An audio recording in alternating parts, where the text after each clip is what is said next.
জীবে প্রেম করে যেইজন সেইজন সেবেছে ঈশ্বর। তো অভিষেক কি আদৌ জীব?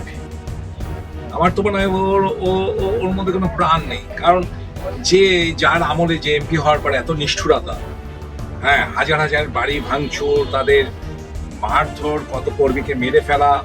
আমি নিজেও হ্যান্ডিক্যাপ্ট, আপনি জানেন, সিঁড়ি ছেড়ে উঠতে পারি না ওর আক্রমণের ফলে, ওর বাহিনীর আক্রমণের ফলে। তা ওর সঙ্গে ওকে তো, আমি তো আর ক্রিমিনাল নই। আমি মনে করি pen is sharper than sword. তা আমি পেনের মাধ্যমে ওর এগেইনস্টে যেটুকুনি করা করবো। আর এর মধ্যে মায়া দেওয়ার ব্যাপার নেই।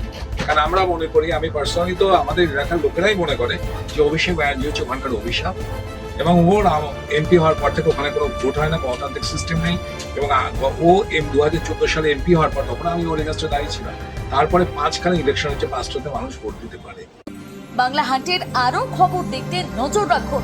বাংলা খবর মানেই বাংলা হান্ট।